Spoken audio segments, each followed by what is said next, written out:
Capítulo 9. E Saulo, respirando ainda ameaças e mortes contra os discípulos do Senhor, dirigiu-se ao sumo sacerdote e pediu-lhe cartas para Damasco, para as sinagogas, a fim de que, se encontrasse alguns daquela seita, quer homens, quer mulheres, os conduzisse presos a Jerusalém. E indo no caminho, aconteceu que, chegando perto de Damasco, subitamente o cercou um resplendor da luz do céu. E caindo em terra, ouviu uma voz que lhe dizia: Saulo, Saulo, por que me persegues? E ele disse: Quem és, Senhor? E disse o Senhor: Eu sou Jesus a quem tu persegues. Duro é para ti recalcitrar contra os aguilhões. E ele, tremendo e atônito, disse: Senhor, que queres que faça? E disse-lhe o Senhor: Levanta-te e entra na cidade, e lá te será dito o que te convém fazer. E os varões que iam com ele pararam espantados ouvindo a voz, mas não vendo ninguém. E Saulo levantou-se da terra, e abrindo os olhos, não via ninguém. E, guiando-o pela mão, o conduziram a Damasco. E esteve 3 dias sem ver, e não comeu nem bebeu.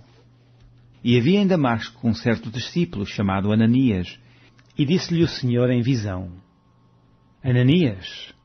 E ele respondeu: Eis-me aqui, Senhor. E disse-lhe o Senhor: Levanta-te, e vai à rua chamada direita, e pergunta em casa de Judas por um homem de Tarso chamado Saulo, pois eis que ele está orando. E numa visão ele viu que entrava um homem chamado Ananias, e punha sobre ele a mão, para que tornasse a ver.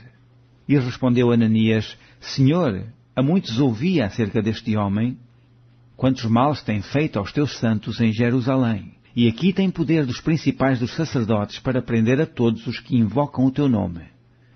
Disse-lhe, porém, o Senhor: Vai, porque este é para mim um vaso escolhido, para levar o meu nome diante dos gentios e dos reis e dos filhos de Israel.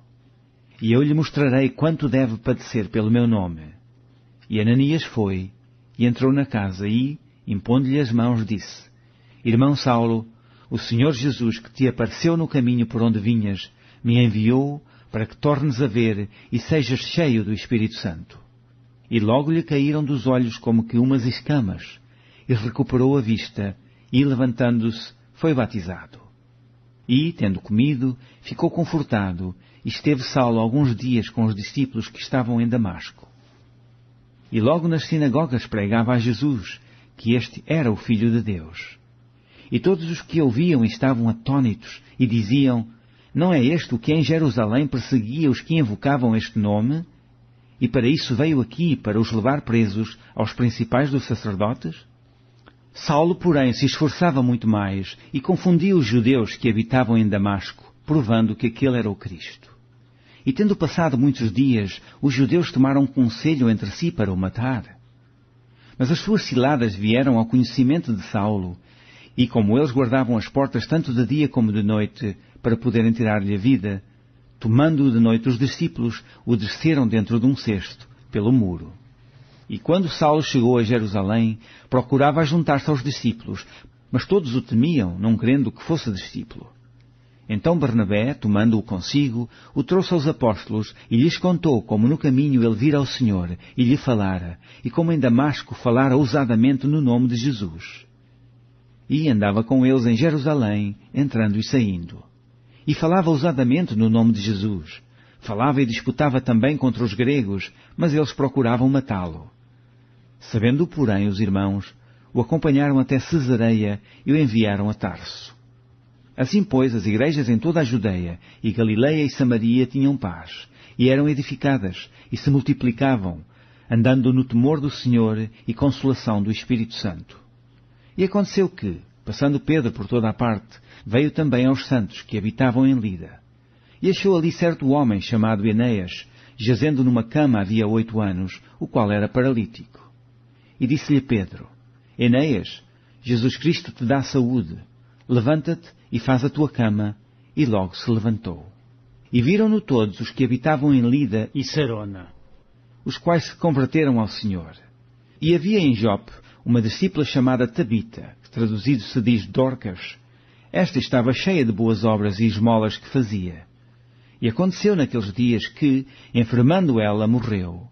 e, tendo-a lavado, a depositaram num quarto alto.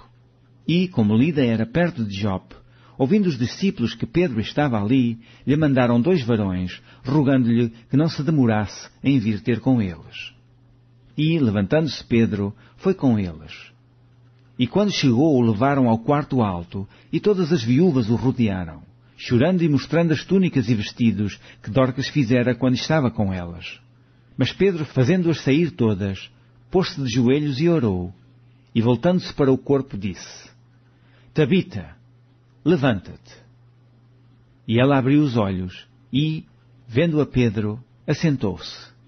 E ele, dando-lhe a mão, a levantou, e chamando os santos e as viúvas, apresentou-lhe-a viva.